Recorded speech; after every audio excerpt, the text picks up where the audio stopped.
Welcome to Bankole's Nation. I'm your host, Bankole Thompson. Thank you so much for joining us for this week's episode of our podcast. Coming up, we're talking with Lindsey McAdory, the campaign manager for the Solomon Kinloch for Mayor of Detroit campaign.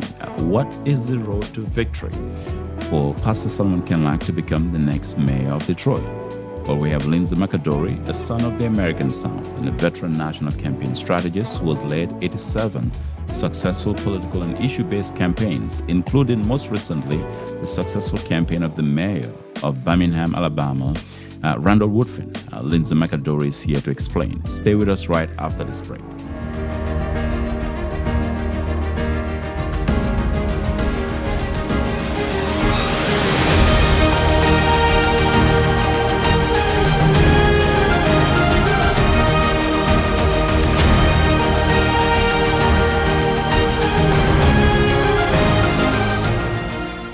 Lindsey McAdory is the campaign manager for the Solomon Kinloch for Mayor of Detroit campaign. Of course, Solomon Kinloch is the senior pastor of Triumph Church, and he's one of two candidates vying to become the mayor of Detroit come November. I mean, he's run against Mayor Sheffield, the president of the Detroit City Council. Lindsey McAdory, of course, is a child of the American South.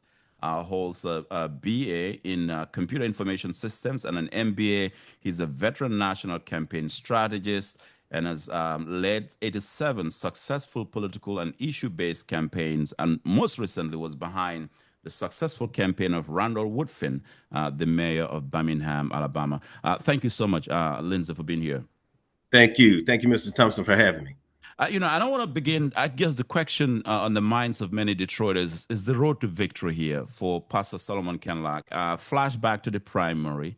He's never ran for public office before. This was the first time ever he ran for public office, and he defeated non-political entities in this town and came out number two. While a lot of people are saying, that's a tremendous feat for Pastor Kinloch. But what is the victory here? Where is the road to victory here for you as campaign manager and strategist here? Sure. I mean, it's really simple. The road to City Hall runs through the people of Detroit. So that's who we'll be engaging on their doorsteps, in their mailboxes, and on their phones and at community events between now and November 4th.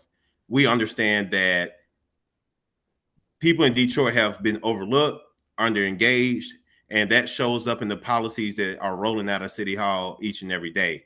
Our plan and our strategy is to engage those people directly, listen to what they need, and then show how the Kinloch Promise, which is Solomon Kinloch's platform to address public safety, neighborhood infrastructure, and equitable economic development.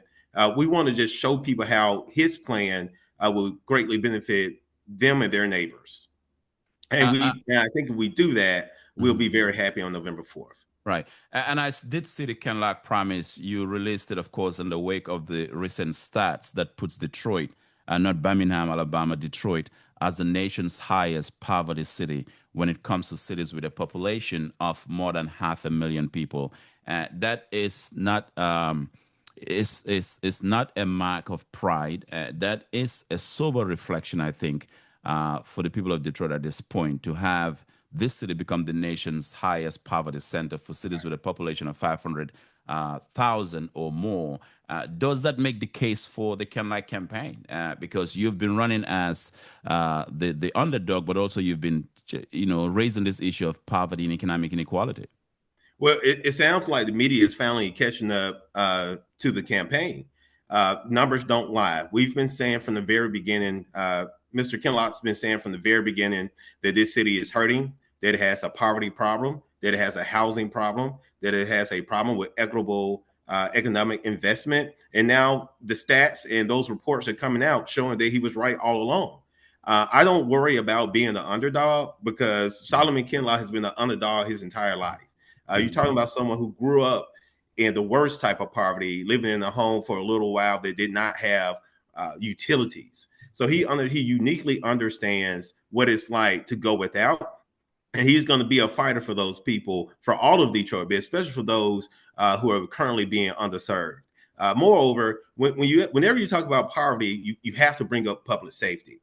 And while about a third of the city lives in poverty, And when you look at children, school age children, it's about 52 up to 57%, depending on which report you believe. But we know over half our school children are living in poverty. And right now, Detroit, Michigan is fighting for first place with Memphis, Tennessee, to be the most violent city in the nation. But there's people on the other side of this issue that want the people of Detroit to believe that everything is okay. But people aren't stupid.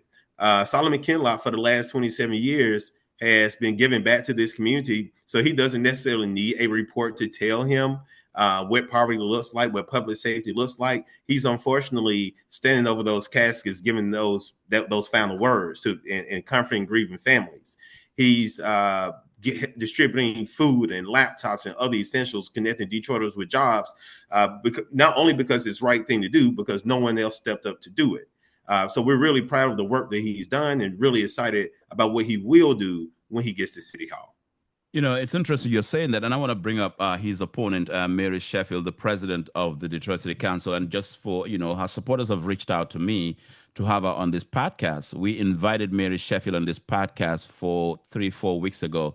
She has not responded to our invitation. So let's talk about Mary Sheffield, your opponent here. She's the president of the City Council, has been in power for more than a decade, almost the same time as Mayor Mike Duggan. Does she get to take the political flack for some of the failures of the Duggan administration? Absolutely, without question. When you look at neighborhood revitalization efforts, Mayor Duggan presented a $50 million package from federal funds to invest directly in neighborhoods. Mayor Sheffield voted against that measure. Now, it still ultimately passed, no thanks to Mayor Sheffield, but it just shows where her priorities lie in terms of really helping neighborhoods out, building infrastructure. We know that this city has a real problem with flooding, but for some reason, Mayor Sheffield doesn't live in the same Detroit as everyone else. When we look at public safety, she also voted against measures that ultimately passed, because thank God we had enough city councilors who do care about public safety. But due to her lack of vision, leadership, and prioritization, we're looking at, unfortunately, 500 people that have lost their lives due to violence in this city. And while, in my opinion, you can't divorce yourself from that. If you're complicit in something that's hurting real people in this city, and you have the opportunity to do something about it, and you not only do you sit still, you actually vote against it, you have to be held accountable. But what we're learning is that Mayor Sheffield and accountability are like oil and vinegar. They don't go together. So yes, I think it is indeed fair to ask her why she voted against those measures. She did state in the media that, at least on one of the measures, that the things that she wanted, her and her team thought should be included, weren't included. So to me, that just sounds like someone who was upset because the ideal two got rejected. But we have to be cohesive. We have to work together. We have to have a leader that can build consensus. And even if they don't agree with every single detail of it, that they align with the spirit of the action. Let me ask you this, Lindsey, and that is, I think the benefit of a general election, different from a primary, is that we get to look at both candidates up close. Because in a primary, it's crowded field, 15, 10, 20 people. So it's very difficult to really, examine the candidates face to face because there's so much noise. But with two candidates in the general, you can see both of them up close. I'm just curious from your take in terms of, as you talk to people, what are you hearing when they look at Mary Sheffield and Solomon Kinloch up close? What are people telling you? Oh, wow. So, as we're knocking doors throughout Detroit and on phones, we're getting a lot of different feedback. People know about who Solomon Kinloch is. They trust him. They just want to understand the Kinloch promise in more depth, and we're giving them that information. So we're excited. We're converting voters at a very high rate when we talk to them. So the name of the game is just keep engaging, keep persuading, keep showing them how we're going to make their lives better through the Kinloch promise. We're hearing on the Sheffield side, they're asking a lot of questions around integrity. They're asking a lot of questions around transparency. They're asking a lot of questions around, well, is this true? Even down to some events, some questionable events that she was in attendance at. People's eyes don't lie. So they're trying to. I have to ask you if that is a Southern terminology as a child of the South. People's eyes don't lie. That's quite a saying. But go ahead. Yeah, I think I had an uncle who used to say that, so maybe it is. I had to ask him. But no, people are trying to reconcile with who Mary says she is with her actual actions, and I think that's fair in the election of that's this important. And you're right. Now that the field is less crowded, people can really concentrate and go deep on these two candidates. And when you talk about the issue of integrity, I think there's the fair question. The Free Press is reporting today that she received tickets from Comerica Bank for a concert, for a hip hop concert. And basically, the gist of the story here is that it may have violated the city's ethics code, that bans officials from accepting gifts and so forth. And I think for people, some people who are reading this story today, surprisingly, it came out in the media because I know your campaign has been under the gun, under the media fire for a long time. I have talked about that, and people have been concerned about that. But your take on this story of Mary Sheffield receiving concert tickets for a hip hop concert, which may go against the city's ethics board rule, and may have been an apparent violation of city ethics rules. And I think the question becomes, if you're accepting this, what else could happen should you become mayor? Go ahead. Yeah, no. So I'm a firm believer in, of how you do anything is how you do everything. I mean, the council president cannot be ignorant of the city's ethics rules. She's the president of the Detroit City Council. She, of all, should have a mastery of the ethics rules of the city of Detroit. Go ahead.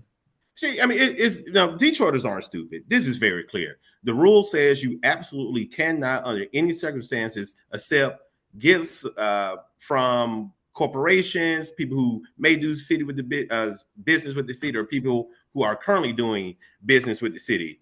This is one of the largest financial institutions in this city, and she took, if the report is correct, 6 tickets to a concert, and she knows that's not correct.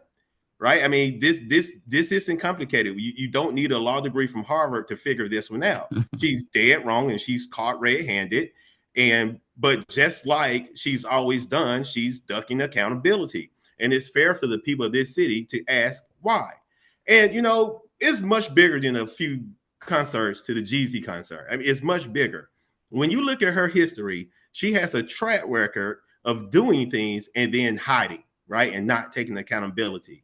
Everybody remembers the riverfront theft that happened. $40 million walked out of the riverfront board while Sheffield sat on that board. When they asked her, like, hey, you were on this board, what happened? She essentially said that she had not been attending the meetings due to her schedule. She said that she attended virtually when she could. So essentially, Mayor Sheffield was asleep at the wheel. So one of two things happened. One, she knew something wasn't right and chose to do nothing about it. Or two, it was just pure neglect. She was rubber stamping and or not paying attention to what this person was doing, to the tune of $40 million coming up missing. But it doesn't stop there. When she was on the Detroit Transportation Board, again, a lot of unauthorized payments were being paid. A lot of shady deals were taking place. And when it all hit the fan, she essentially did not make a statement. She didn't say a word. She remained silent. And down south in Detroit, New York, or LA, no matter where you are, if you are silent during times of scandal, you are complicit. We can't divorce her from her past, but it doesn't stop there, Brother Thompson. She's voted for contractors repeatedly over the course of the last 3 or 4 years. She's voted for a particular contractor who now has come out that person, that company was dumping contaminated soil in Detroit neighborhoods.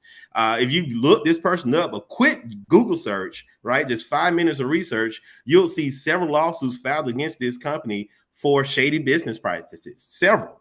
So at some point, I'm maybe Mary's computer doesn't have For Google.com. alleged business practices. Go ahead, I'm listening.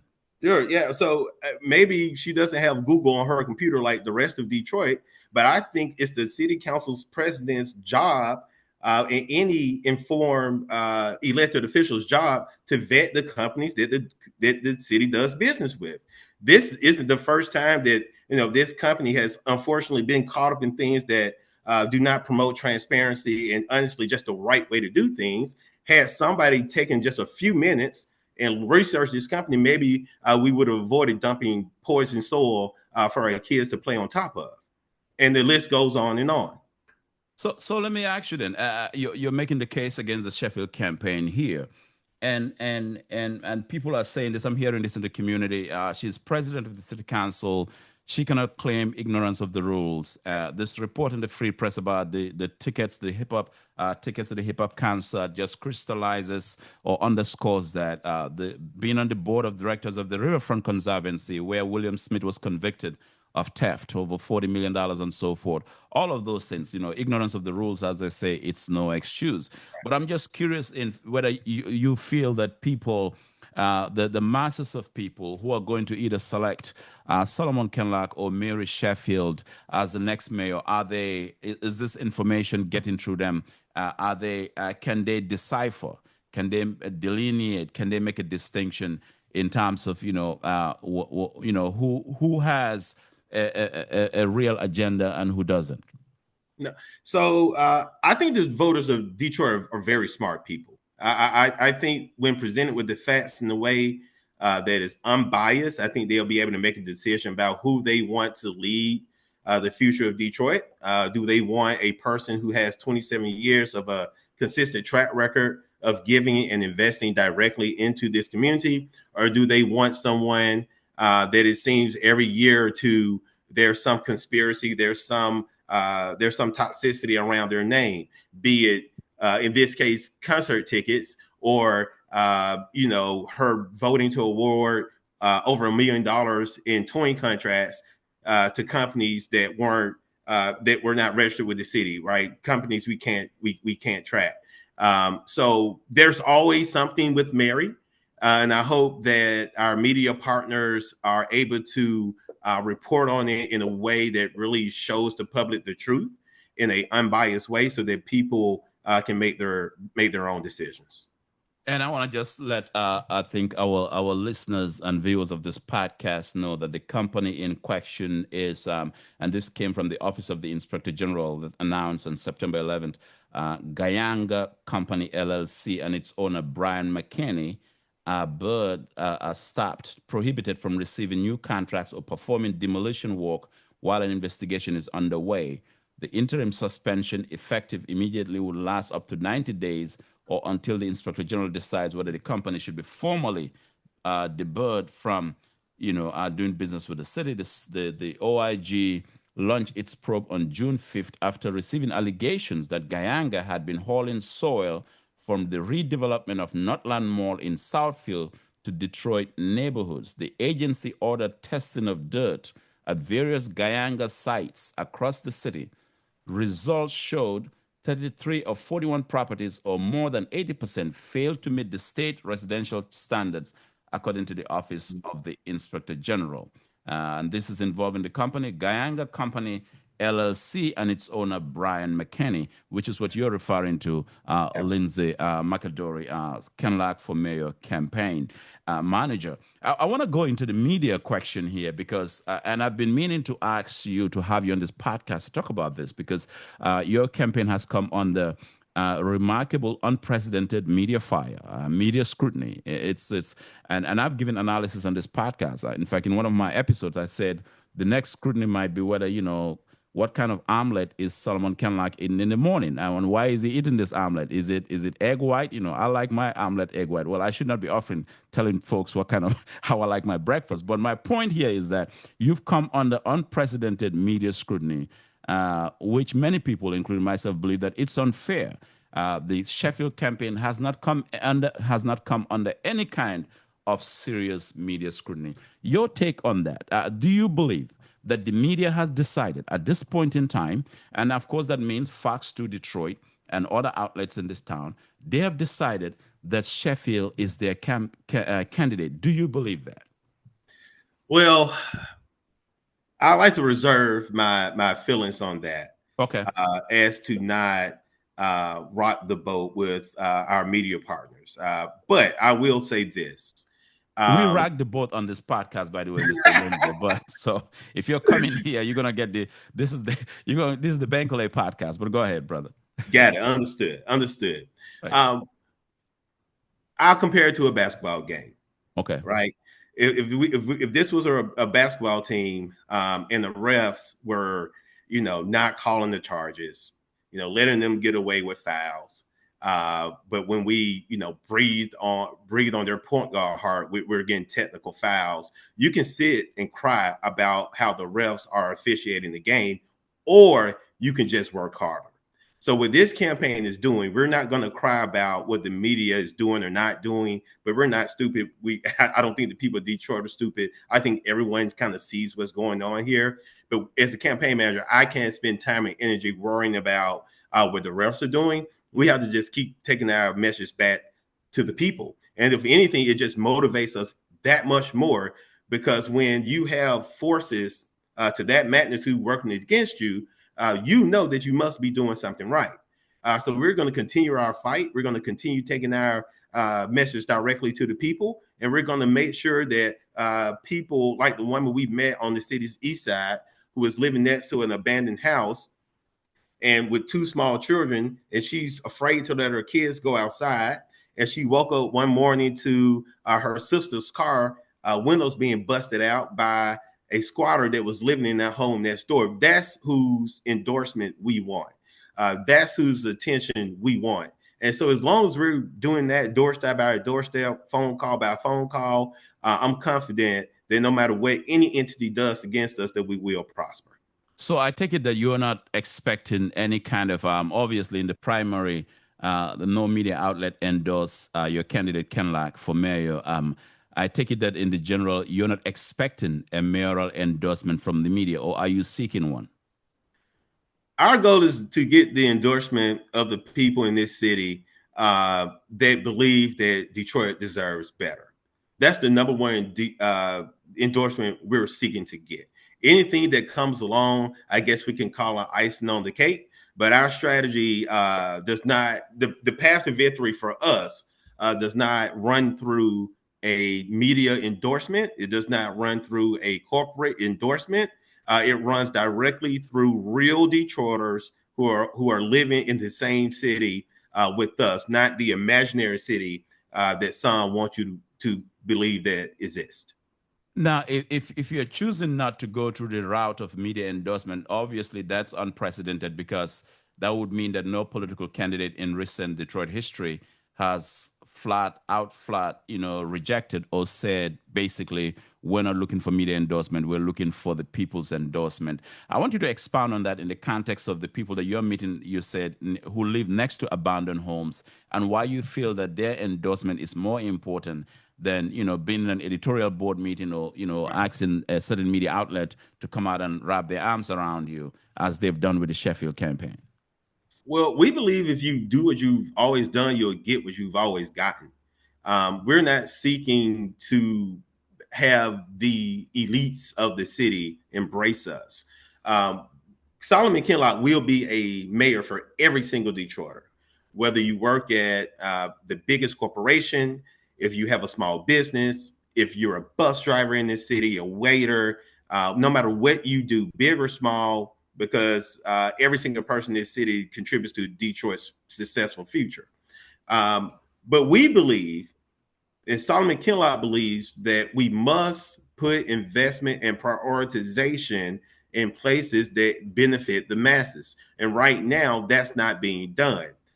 So when we look at the poverty rate, when we look at the crime rate, those are just symptoms of the core issue, which is right now this the Mary Sheffield led city council unfortunately has not adequately supported the people of this city.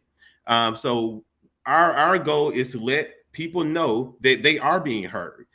There's a gentleman's door that we knocked on, and as Mr. Kinloch walked away, he said, "Finally, someone's listening to me." I was on a radio show, Miss Gaddis's radio show last Sunday, Right. and the callers that called in, I could tell that they just were just happy that someone was echoing their frustrations. Our supporters, our people, they don't have big podcasts. They don't have a media list that they can talk to. But what they do have is a fighter in Solomon Kinloch. And with him by their side, I know that we can bring real change to Detroit. You have a debate coming up October 15th. I think it's been going to be it's going to be at Channel 7 WXYZ. And I want to kind of do a preamble on that. And I know you're preparing your candidate Kinloch for the debate. And given that it's a general election, people have an opportunity to look at Mary Sheffield up close and Solomon Kinloch up close. What are your expectations for that debate? What are you expecting people to see, Detroiters to walk away with from your candidate? Oh, so I believe that the people of Detroit will walk away knowing that the Kinloch promise is for them. I think the people of Detroit will be very pleased with his plan for every single Detroiter. I think that people, more than anything, will see a public servant, a servant leader who has served this city for over 27 years alongside his wife and his son to bring real change. I think that's going to come through. People recognize genuine people. Then on the other side, I think they'll see a career politician who has consistently put her interests and the interests of her circle first, and the people of Detroit second. Despite what she says, you have to watch the actions, her votes, and and honestly her actions, including accepting these illegal tickets from a financial institution in the city, and then distributing or selling or giving away those tickets to members of the public to advance her own agenda. So I think people will see that, and I'm excited to engage. And the other issue is, aside from the debate itself, is the endorsement of Mayor Mike Duggan, and I want to talk about that in the larger context here. Some people were surprised by Mike Duggan's endorsement; others were not, and they were folk who said, "Well, that is the nail in the coffin for the Sheffield campaign." Others said, "Well, that's not the case. That only means that she would get more access to fundraising, Right. get more prominent support, and so forth." Your candidate Solomon Kinloch has branded himself as the anti-establishment candidate. Does the endorsement of Mike Duggan, Mike Duggan's endorsement, Mayor Duggan's endorsement of Mary Sheffield, affirms that your candidate is the anti-establishment candidate? And are you concerned about that endorsement, or is that much ado about nothing? Definitely the latter. With all due respect to Mr. Duggan and his administration and the impact he's had on the city, again, the only endorsement we care about are from everyday Detroiters. We know what really surprised me about Mayor Duggan's endorsement is that Mayor Sheffield often disagreed with Mayor Duggan and installed some of his most transformational plans that would actually directly benefit the people of Detroit. So we may or may not remember, but Mayor Duggan proposed a $250 million bond deal to demo blighted homes. So cleaning up those homes, just like the one that's next door to the young lady I referenced earlier. Mm-hmm. And the city council led by, excuse me, well, she was not the council president at the time, but the city council, including Mayor Sheffield, voted that down. Long story short, the people of Detroit eventually voted on the bond, and it passed with, if I'm not mistaken, nearly 70%. That was So proposal N. I just looked it up. Proposal N. Go ahead. thank you. Proposal in. Again, Mayor Sheffield can say she's for the people, but she has fought against Mayor Duggan himself um, on very major initiatives that directly benefit people in the neighborhood. Now, I would love to see where she voted against things and incentives that benefited downtown billionaires. Right? She only stands up and votes against things when it impacts the folks in the neighborhoods. And I think it's fair to bring that question up. I think it's fair to ask why she's doing that. But Mayor Duggan made his choice, and whether we agree with it or not, we do respect it. Yeah, yeah, yeah. It's people are still talking about it. And of course, Mary Sheffield was excited about receiving that endorsement. It was almost like a gold star endorsement for her campaign. Moving forward, though, we are headed into October. This is, you're a veteran of political campaigns. You know about the October surprises. Any October surprises that you could share with us here on this podcast? We're just running the race. We're just going to run the race hard, bring the message directly to the people. It's surprise. I guess it's still September, and we have this concert ticket scandal that I really think shows the integrity of an individual. And then if you look at her team's response, and they essentially said, "Well, we're not violating the law." By receiving those tickets and then selling them or giving them away, or we don't even know what they did because they didn't tell us. I guess the October surprise came a week or two early. But again, we're staying focused on knocking doors, making phone calls, and connecting directly with voters. Right. And I think with the hip hop concert tickets, I think it raises a number of questions for me as somebody who has covered City Hall, and I've had a front row seat with the turnover at City Hall. Been covering City Hall even long before Mary Sheffield ever dreamed of running for political office. So that's how long I've been covering City Hall. But the concert ticket question, I think it raises a question here because as president of the Detroit City Council, it's a very significant role. Yes. You are the leader of the legislative body. And so as the leader of the legislative body, I think it is incumbent on you to know what the rules are, the guidelines, and so forth. And you cannot be in a position, or you cannot put yourself in a position where you might be susceptible. I repeat that word, susceptible to anything that might be seen as untoward.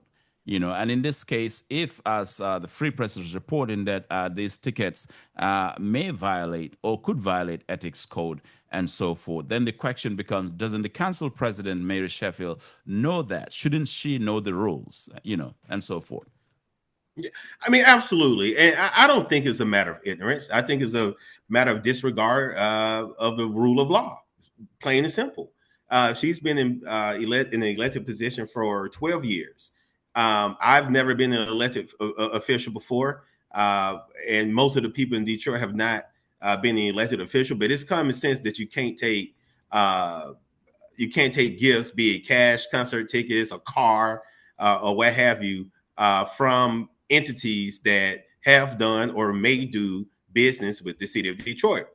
This is not a debate. This is just a clear violations of ethic laws, and we know what happens when you get a mayor in office who does not play by the rules. We know what happens when you have a person that is entitled and disregards the law in office. We've seen this movie before. It ends with Detroit and other cities across this nation ending up in bankruptcy. We cannot afford to turn back the hands of time and descend into a new wave of corruption in the city. If anything, we should be cleaning it up, not taking concert tickets and selling them or giving them away or leveraging them for our own personal benefit. Yeah, but I also want to say, for the record, though, we have no evidence whether these concert tickets have been sold or whatever whatever has been done with them. But I think we have no evidence of that here. But I think I get your point, what you're saying, because I think people are forced to ask a lot of questions, and these questions are fair. If the ethics rules are flagged here, the question becomes, if you become mayor, what else could happen? Right. And I think people go down the road of asking Socratic questions of what else could happen here. You're running for mayor, and a story is flagging a story is being published that raises questions of ethics about your conduct and so forth. And of course, and I stick with my point, Lindsay, that the president of the city council or any council member, especially the president, cannot plead ignorance of what the ethics rules Absolutely. would be. I mean, that's just, it's cut and dry. I mean, there's no federal case. You know, like you said, you don't need to go to Harvard. You don't need a PhD for this. You don't need an MBA for this. It's just plain simple. I mean, the president of the Detroit City Council cannot say, well, she doesn't know what the ethics rules are. And I think that raises a lot of questions for a lot of people.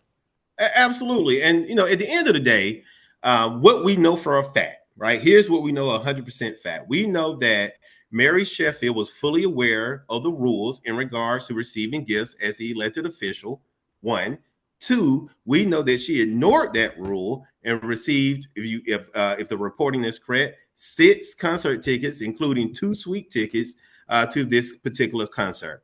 So whether she would have gotten those tickets and set them on fire, gotten those tickets and mailed them to Santa Claus, gotten those tickets and and given them away or sold them. The fact is, the original sin in this situation is that Mary Sheffield does not care about the rule of law. She does not care that the citizens of Detroit have told their elected officials that they don't want them in the pockets of major corporations, and she did it anyway, and she needs to be held accountable, period. When I worked in corporate America, sorry to cut you off. When I worked in corporate America, we were given company credit cards, right? To book travel, etc. I could not go to the Gucci store, swipe my card to buy my wife some new shoes or some sunglasses and expect to keep my job. They would have terminated me on the spot.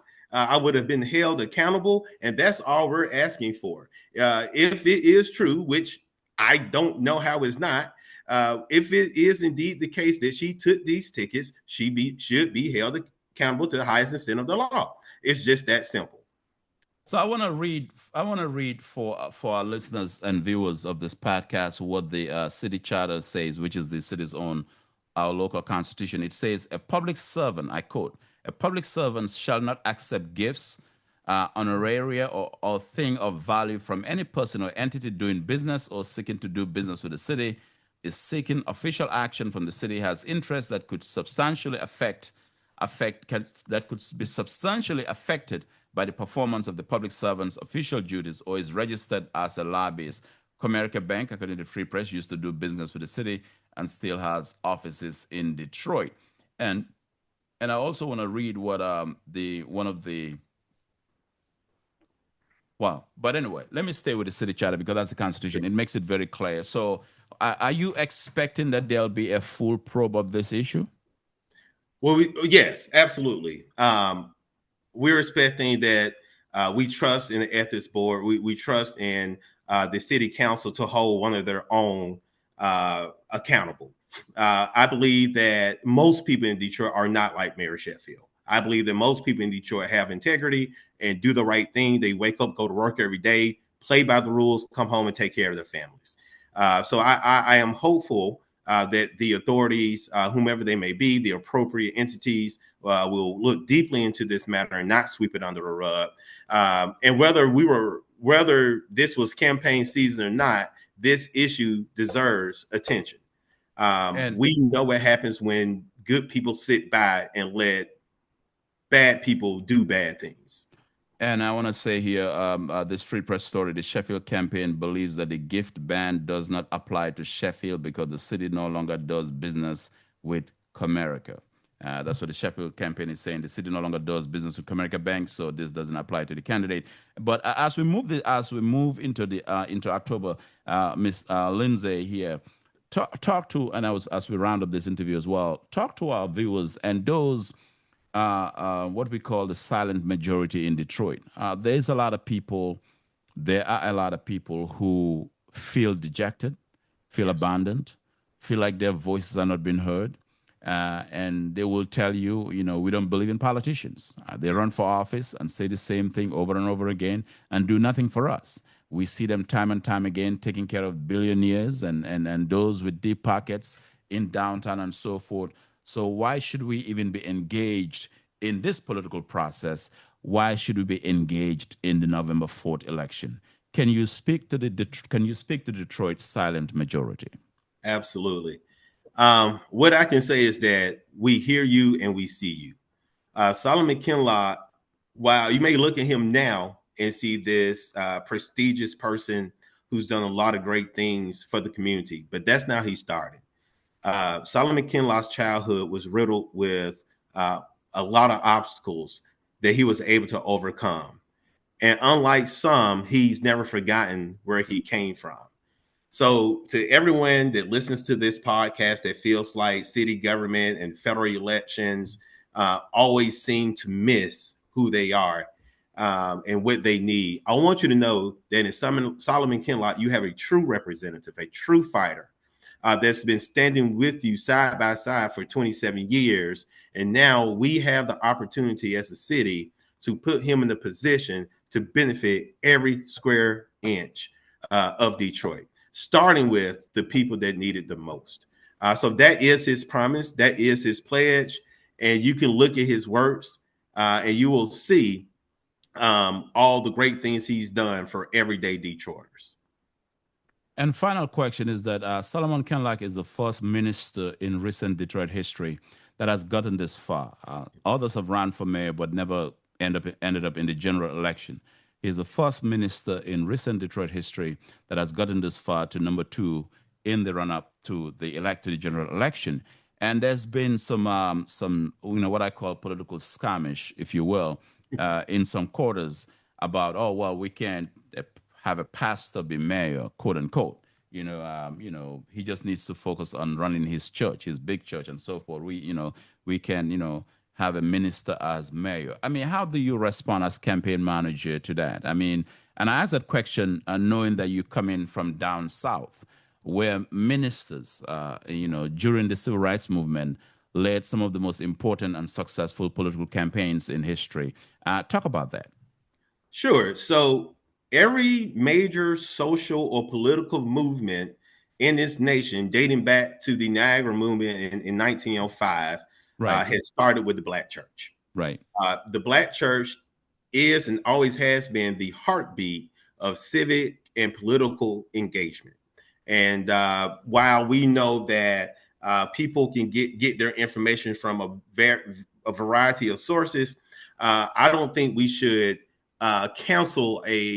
disqualify a candidate because they are a true man of faith and a true man of the cloth. Thank God that no one in MLK's church or in the Baptist community told him to remain in Atlanta, because my hometown of Birmingham would have never been desegregated if MLK would not have come over and helped us move Birmingham forward, Montgomery forward, and the nation forward. Thank God that Jesse Jackson didn't remain in the pulpit only and was able to put hope and belief in our community for the last several decades. Thank God that John Lewis didn't remain in the pulpit, and that boy from Troy led thousands of people across the bridge in Selma, Alabama, to stand up for voting rights in this country. And even the great senator from the state of from the state of Georgia, Senator Warnock, we see what he's doing real time every day. And the funny thing about this race is that we actually have 2 ministers, 2 pastors in this race. So if we believe that, then why are they making it look as if Kinloch is the only minister? I mean, there's 2. Or is he the only bona fide minister? I don't know. Go ahead. I'll let you say it. I won't. I'm just asking the question, but go ahead. Well, I'll let God be the judge of our spiritual connection. However, there are 2 people of faith in this race. Now, one has invested more time in that area. So if we believe that a pastor or a minister should not be an elected official, I guess, Mr. Thompson, we're going to write you in. No, I'm good, man. Let me stay with the media ministry. But as you talk about Birmingham, Alabama, and I remember, of course, reading the great works of the Reverend Fred Shuttlesworth. Yes. The Birmingham, Shuttlesworth Airport. My good friend and mentor, Dr. Bernard Lafayette, currently lives in Tuskegee, Alabama. Been a long-time mentor and friend of mine. So these are all ministers, reverend Yes. ministers, and so forth. And I'm wondering if just people have decided at this point to just ignore the historical precedent and go for momentary political expedience. That's a great Because the question. historical precedent would be Solomon Kinloch. The momentary political expediency would be Mary Sheffield. Well, I think that we just have to get our message out to the rest of Detroit.